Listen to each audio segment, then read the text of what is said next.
Hello, नमस्कार मित्रों।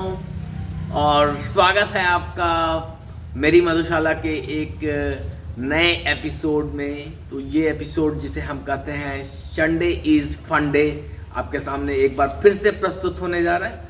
तो जैसा कि आप जानते हैं, संडे इज़ फन डे में है हम लोग बहुत सारी मोटिवेशनल बात करते हैं और बहुत तरह की बात करते हैं जिससे स्टूडेंट को खास करके और अन्य लोगों को भी, चाहे वो किसी भी व्यवसाय में हैं, उनको कुछ ना कुछ फ़ायदा हो।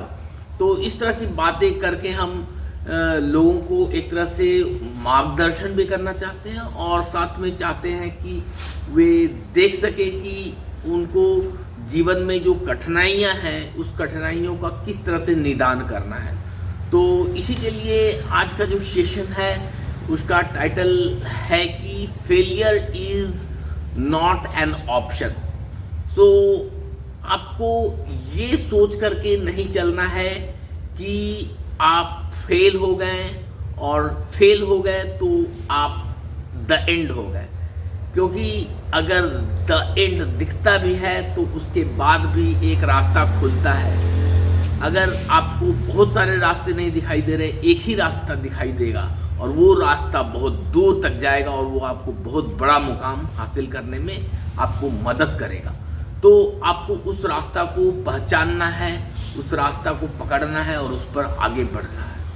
तो आज की डेट में क्या हो रहा है, मैं यहाँ पर हरिद्वार यूनिवर्सिटी में हूँ और हरिद्वार यूनिवर्सिटी में मैं पिछले 2-2.5 महीने से पढ़ा रहा हूँ और मैंने देखा है कि बहुत सारे स्टूडेंट्स जो कि डेटा साइंस और AI/ML जैसे सब्जेक्ट्स को ले करके बीटेक कर रहे हैं, वो पिछले 4 साल में भी उस मुकाम तक नहीं पहुंचे हुए हैं जहां पर उन्हें आज से 2 साल पहले पहुंच जाना चाहिए था।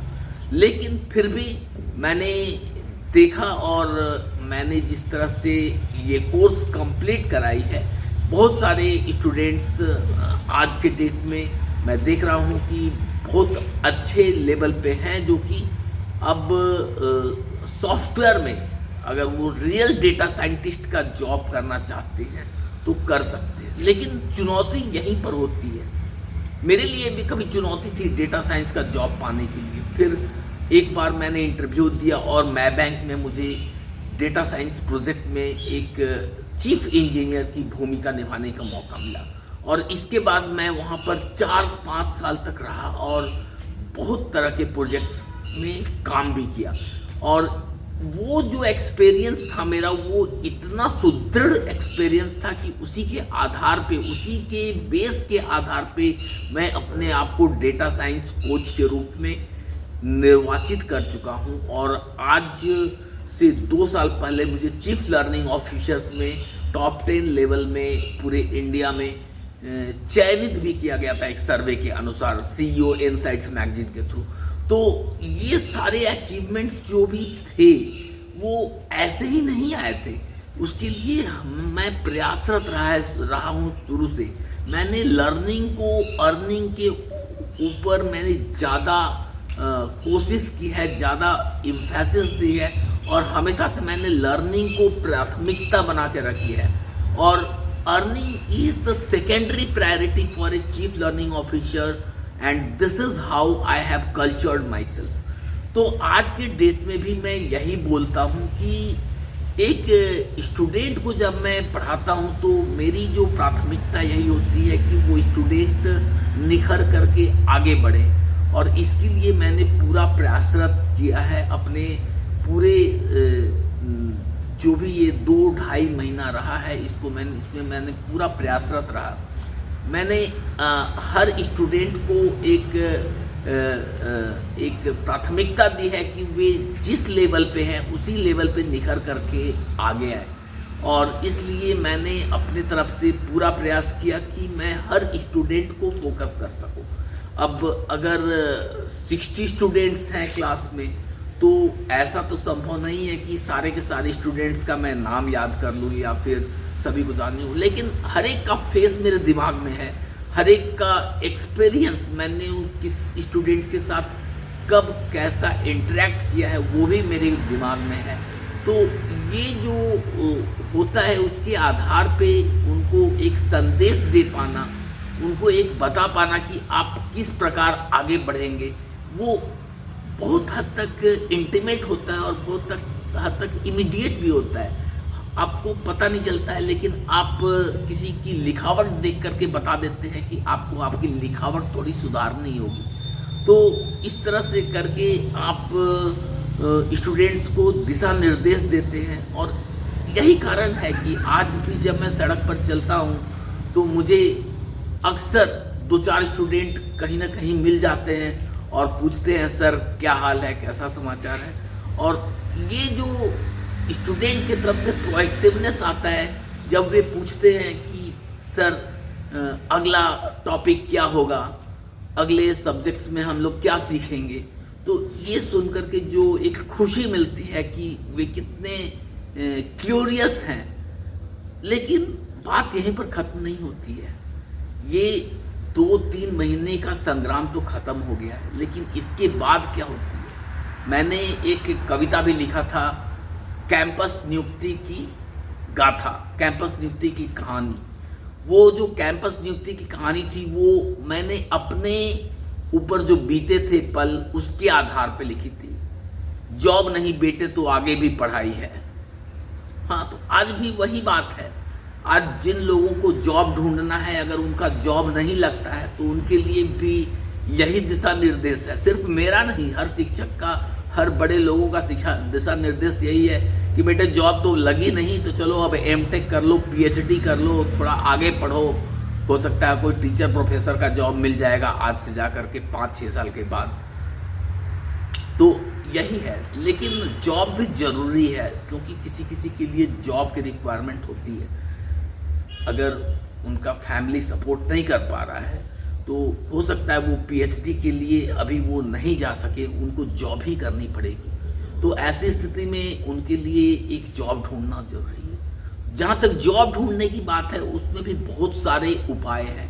आप गवर्नमेंट पोर्टल्स में जाकर के एप्लीकेशन भरते रहो, या फिर जितने भी वॉक इन्स आ रहे हैं उसमें जा करके जॉब के लिए अप्लाई करते रहो, या फिर इसके अलावा भी ऑप्शन आप वर्क फ्रॉम होम कर सकते हो। There are potential opportunities with companies like we call it Turing is one such company. Another is Cloud Hire. इसके बाद ओडेस्क है। ओडेस्क पर हमें बहुत सारे प्रोजेक्ट्स मिल सकते हैं। उसके लिए थोड़ा कोऑर्डिनेशन, इंटरनल कोऑर्डिनेशन दिखाना पड़ेगा स्टूडेंट्स के बीच में अपने आप, so that they can do it in a project kind of things, in a group kind of settings, and they can get a project worth lakhs of rupees.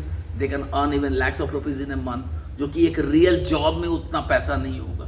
तो failure is not an option. अगर आज आपको एक बहुत ही अच्छी job नहीं मिलती है तो this is not an option. आपको एक जॉब होल्ड करना है, और वो जॉब नहीं हो सकता है वो एक छोटा सा फ्रीलांस प्रोजेक्ट ही हो। आपको वो प्रोजेक्ट होल्ड करना है। अगर आप सिर्फ एक एग्ज़ाम लाइक गेट के एग्ज़ाम के लिए, या फिर कैट के एग्ज़ाम के लिए, या फिर हो सकता है पीएचडी के लिए कोई एग्ज़ाम के लिए आप 2 साल 3 साल लगा दे रहे हैं, तो हो सकता है this is not an option for you.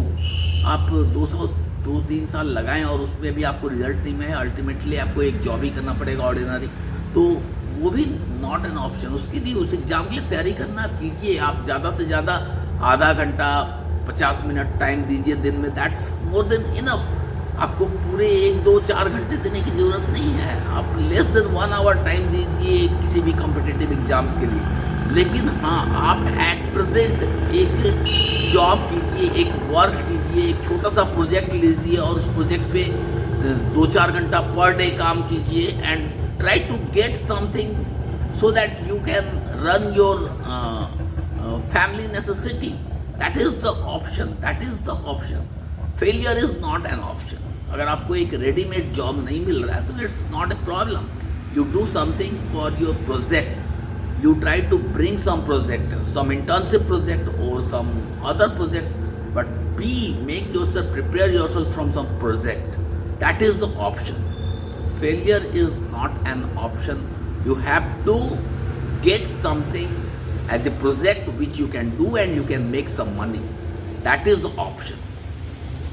तो आज इसी पे जाकर के मैं ख़त्म करता हूँ. ये थोड़ा लंबा जा रहा है लेकिन कोई इशू नहीं है. ये मेरा संदेश है मेरे सारे स्टूडेंट्स को जो कि बीटेक फाइनल ईयर कंप्लीट कर रहे हैं कि आप ये मत सोचिए कि मेरे पास एक जॉब है जो कि हमको 30,000 का पैकेज दे रहा है, 50,000 का पैकेज दे रहा है, 1 लाख का पैकेज दे रहा है या 2 लाख का भी पैकेज दे रहा है. आपको ये फोकस करना है कि आपके पास एक प्रोजेक्ट है, आप उस प्रोजेक्ट को 1 वीक में कंप्लीट कर रहे हैं, आपको 50,000 रुपये अकाउंट में आ जा रहे हैं. That's more than enough. अगर आप उसको हैंडल कर लेंगे तो आप उसमें थोड़ा मैनेजमेंट भी सीख सकते हैं और अगर मैनेजमेंट सीख लेंगे तो आप कल खुद अपनी कंपनी खड़ी कर सकते हैं. सो आपके लिए एक डायरेक्शन है कि अगर आपके पास आज जॉब नहीं है तो कल आपके पास एक कंपनी होगी और कल आपके पास एक कंपनी होगी तो कल आप 100 जॉब दूसरे लोगों को देंगे. तो आपको इस मोटिव के साथ जीना है. Job is not a failure, मतलब job is not an option, failure is not an option. You have to be proactive, you have to find project, you have to find something either as an entrepreneur or as a freelancer, whatever, but you have to get something so that you can run your family.